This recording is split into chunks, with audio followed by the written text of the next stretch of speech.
अस्मद्गुरुपरमगुरून्यतिवरपूर्णो सयामुनं रामं पद्माक्षणाथषडजित्सेनेश रमापतीन् वन्दे वन्दे बृन्दावनचरं वल्लवीजनवल्लभं जयन्ती सम्भवं धाम विजयन्ती विभूषणं श्रीमान् वेङ्कटनाथार्य कवितार्केशरी वेदान्ताचार्यवर्यो मे सन्निधत्तां सदा பஞ்சப்பரசமயம் மாற்ற வந்தோன் வாழியே மண்ணு புகழ் பூதூரான் மனமுகப்போன் வாழியே கஞ்சத் திருமங்கை உகக்க வந்தோன் வாழியே கலியனுரைக்கு கொண்ட கருத்துடையோன் வாழியே செஞ்சொல் தமிழ்மரக தெளிந்துரைப்போன் வாழியே திருமலை மால் திருமணியாய் சிறக்க வந்தோன் வாழியே தஞ்சப்பரகதியை தந்தருள்வோன் வாழியே செந்தமிழ் தூப்புல் திருவேங்கடவன் வாழியே பரசமயம் மாற்ற வந்தோன் வாழியே மண்ணு புகழ் பூதூரான் மனமுகப்போன் வாழியே.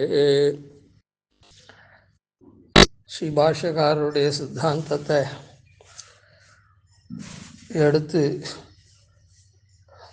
தள்ள தெளிவாக சொல்கிறது மாத்திரமன்றிக்கே ஸ்ரீபாஷ்யக்காரருடைய சித்தாந்தத்துக்கு புறம்பாக இருக்கிற மதங்கள்லாம் ஸ்ரீபாஷ்யக்காரருடைய சித்தாந்தத்தை காட்டி அந்த மதங்கள்லாம் பிரயோஜனமில்லை அப்படின்னு பல கிரந்தங்கள் சாதிச்சிருக்கார். அதில் நாம் பரமத பங்கத்திலையும் அதுலேயும் ரொம்ப சுருக்கமாக ஆத்தியந்த பாசுரங்களை மாத்திரம் அனுபவிச்சுட்டு வரோம். இதில் ஸ்ரீபாஷ்யக்காரருடைய சித்தாந்தத்தில் சொன்ன உபாயம்தான் உபாயம். மற்ற ஒரு உபாயம் சொல்லக்கூடிய உபாயங்கள்லாம் உபாயம்னு ஸ்ரீபாஷ்யக்காரர் சித்தாந்தத்தில் சொல்லப்பட்ட பலன்தான் பலன் பிரயோஜனம். மற்ற சித்தாந்தங்களில் சொன்ன பிரயோஜனங்கள்லாம் ஒன்றும் பிரயோஜனமே கிடையாது அப்படின்னு இப்போ 2 அதிகாரங்கள்னால சாய்க்க போகிறார். அதாவது சாதாரணமாக சொல்லணும்னா போகாத ஊருக்கு வழி சொல்கிறான் அப்படின்னு சொல்லுவாள். போகாத ஊருக்கு அப்படின்னு சொன்னால் நாம் போகக்கூடாத ஊருக்கு வழி சொல்கிறான்னு அர்த்தம். எந்த இடத்துக்கு நாம் போகக்கூடாதோ அந்த இடத்துக்கு வழி சொல்கிறோம். மற்றவாள்லாம் உபாயம் சொல்கிறாளே வழி, இதுதான் சம்சாரத்துலேருந்து விடுபடுறதுக்கு வழின்னு, அது வழியே இல்லை. ஏன்னா அந்த வழியாக போனோம்னா ஒரு வழி போனோம்னா சம்சாரத்துலேருந்து மேளணும்னா சம்சாரத்தை தாண்டி அக்கறைக்கு போனோமல்ல, அந்த அக்கறையே நாம் போகக்கூடாத இடமா இருக்குது அவள் சொல்கிறது. அதுக்கு அவள் ஒரு வழி சொல்கிறாள் அப்படின்னு. இதில் இந்த அதிகாரத்தில் பரோக்த உபாய பங்காதிகாரம், இதரால் சொல்லக்கூடிய உபாயம் உபாயமில்லை அப்படின்னு ஸ்தாபிக்கக்கூடிய அதில் அந்த அதிகாரத்தில் முதல் பாசுரம். அதில் என்னன்னா எம்பெருமானுடைய திருவடி தான் உபாயம் அப்படின்னு காட்டுறார். மீதியெல்லாம் உபாயம் இல்லை அப்படின்னு பல தடவை சொல்லியிருக்கேன். உள்ளுக்குள்ளே அந்த கிரந்தத்தில் மணிப்பிரவாள நடையில் இருக்கிறதுல விசதமாக சாய்க்கிறார். இங்கே சுருக்கமாக சொல்கிறார். இதில் நாராயணன் திருவடி தான் உபாயம் அப்படின்றத இந்த இடத்துல காட்டுறார். இந்த பாசுரத்தை அனுபவிப்போம். நமக்காறு துணையன நாமன் அருள் தருநாரணனார் உமக்கார் இவை என்று அடியினை காட்ட உணர்ந்து அடையும் எமக்கோர் பரமினி இல்லாது இருவினை மாற்றுதலில் தமக்கே பரமென்னு தாமுயலும் தரம் சாற்றுவமே. எம்பெருமான் என்ன பண்ணுறான் அப்படின்னு சொன்னால், அச்சிதவிசிஷ்டான் பிரளயே ஜந்து நவலோக்கிய ஜாத நிர்வேதா கரண கலேவர யோகம் விதரசி அப்படின்னு சொல்கிறா போல எம்பெருமான் நம்மெல்லாம் சிருஷ்டி பண்ணுறான். தேவ மனுஷ திரியக் ஸ்தாவரமாக பிரளய காலம் முடிஞ்சு சிருஷ்டி காலத்தில் சிருஷ்டி பண்ணுறான். அது தன்னை வணங்க வைத்த கரணம் இவை அப்படின்னு தன்னை வணங்கிறதுக்காக எம்பெருமான் நம்மெல்லாம் சிருஷ்டி பண்ணுறான். ஆனால் பல கால் நாம் பல பிறவிகளில் பல கால் நாம் அவனை வணங்காதையே அந்நாள் நீ தந்த ஆக்கையின் வழி உழல்வேன். அதாவது என்ன மாதிரி நம்ம சிருஷ்டிச்சானோ அவன் இஷ்டத்துக்கு இல்லை, நம்முடைய பூர்வ புண்ணிய பாபத்துக்கு தகுந்த மாதிரி சிருஷ்டிச்சிருக்கானே, அதையே நாம் என்ன பண்ணுறோம், அதுவே நமக்கு பரம போக்கியமாக எடுத்துக்கிறோம். அப்படியே வாழ்ந்தால் போகிறோம், அதுவே நல்லது அப்படின்னு நாம் நினச்சிக்கிறோம். ஆனால்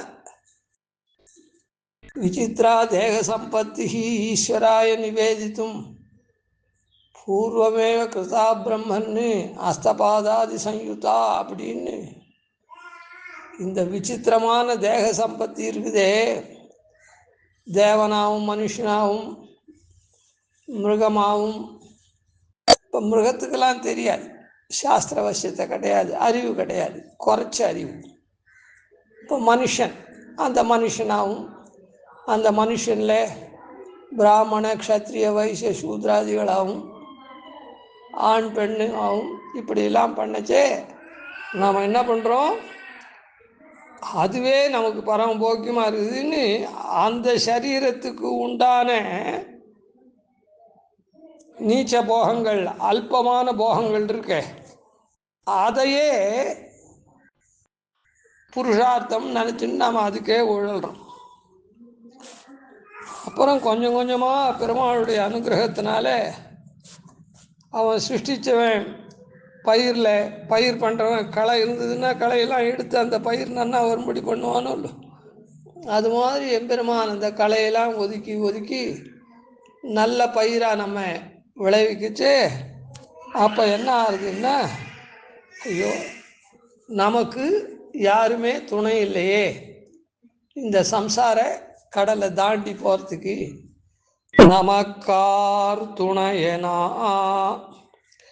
இந்த சம்சார கடலில் நாம் அப்படியே துளங்கின்னு இருக்கோம், சிக்கி தவிச்சுட்டு இருக்கோம்.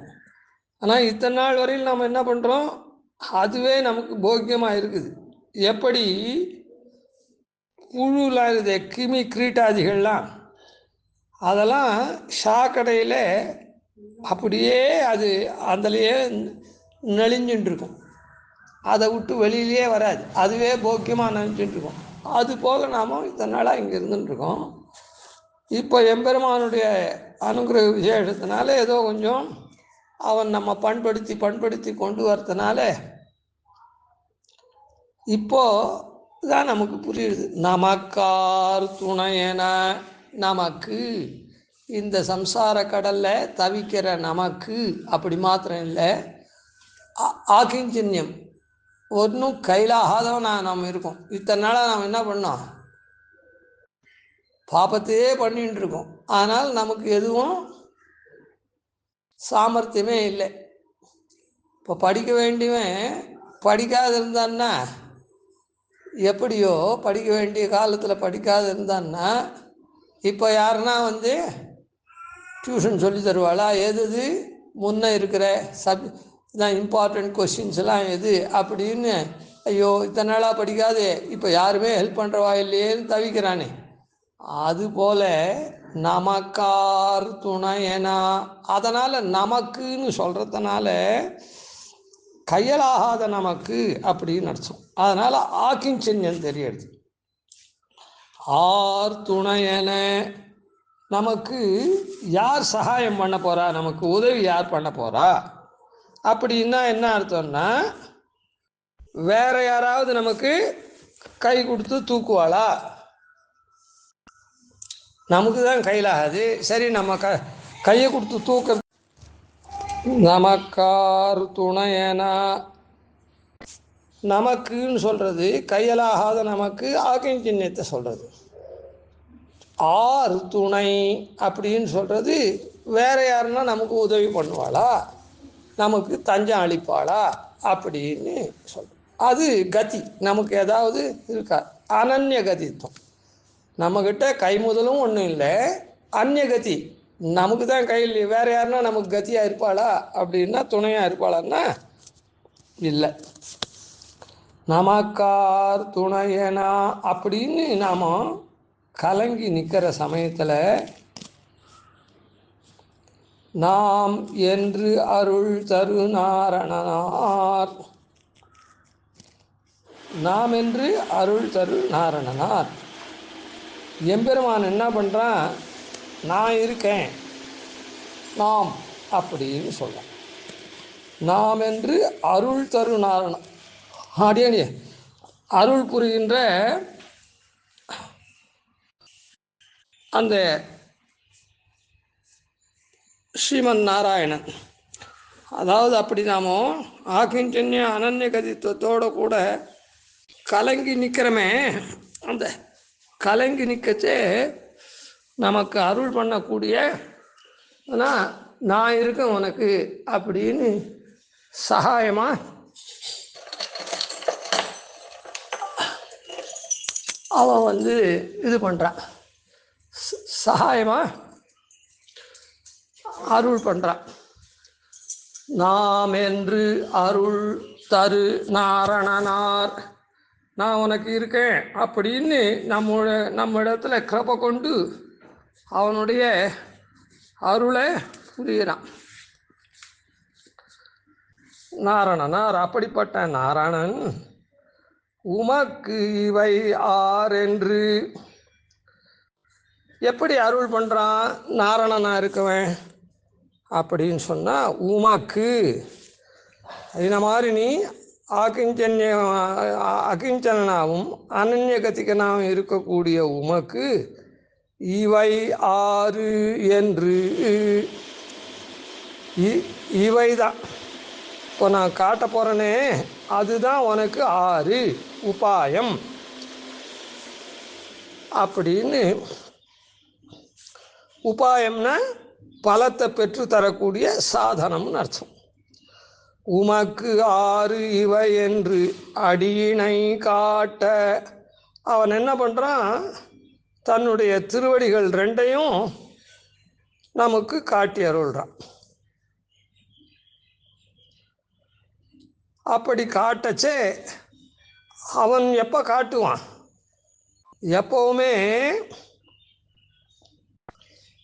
யார் பக்குவப்பட்டிருக்கானோ அவனுக்கு தான் காட்டுவான். கண்ணன் கீதையெல்லாம் சொல்லிட்டு கீதை முடிவில் இதந்தே நான் தபஸ்காய அப்படின்னு ஆரம்பித்து உபதேசம் பண்ணுறான். இந்த முக்கியமான சாஸ்திரத்தை தபஸ் இல்லாதவனுக்கு சொல்லாதே. தபஸ்ன்னா யார் நன்னெறியோடு ஒழுகிறானோ, நல்ல ஆச்சாரசீலனா அந்த மாதிரிலாம் இருக்கானோ, நன்னெறியில் நடக்கிறானோ அவனுக்கு தான் சொல்லணும், மற்றவனுக்கு சொல்லாதே. அப்புறம் இந்த கிரந்தத்தின் மீது யார் மதிப்பு கொள்கிறானோ அவனுக்கு சொல்லு, இந்த கிரந்தத்தை மதிக்காதவனுக்கு சொல்லாதே. இந்த கிரந்தத்தில் பிரதிபாதிக்கப்படுற விஷயத்தில் கௌரவம் யார் கொடுக்குறானோ அவனுக்கு சொல்லு, இதை ஏளனமாக பார்க்கக்கூடிய மற்றவனுக்கெல்லாம் சொல்லாதே. அது மாத்திரமில்லை, இதை நீ சொல்கிறேன்னா சொல்லக்கூடிய ஒன்னிடத்துல யார் கௌரவம் வச்சுட்டுருக்கானோ, கௌரவம் கொடுக்குறானோ, கௌரவ புத்தி பண்ணுறானோ அவனுக்கு சொல்லு, ஒன்னிடத்துல கௌரவம் இல்லாதவனுக்கு சொல்லாதே அப்படின்னு சொல்கிறான். அப்போது இந்த இடத்துல நாம் என்று அருள் தரக்கூடிய நாரணனாக இருக்கக்கூடியவன் உமக்காறு இவை என்று அடியினை காட்ட அப்படின்னு உனக்கு இதுதான்டா உபாயம். ஆறுன்னா உபாயம்னு அர்த்தம்.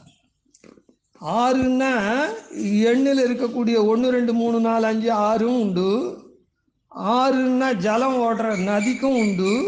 ஆனால் 6 பேரு அப்படின்னு சொல்கிற போது அந்த ஆறுன்றதுக்கு உபாயம்னு அர்த்தம், பேருன்னா புருஷார்த்தம்னு அர்த்தம், உபேயம்.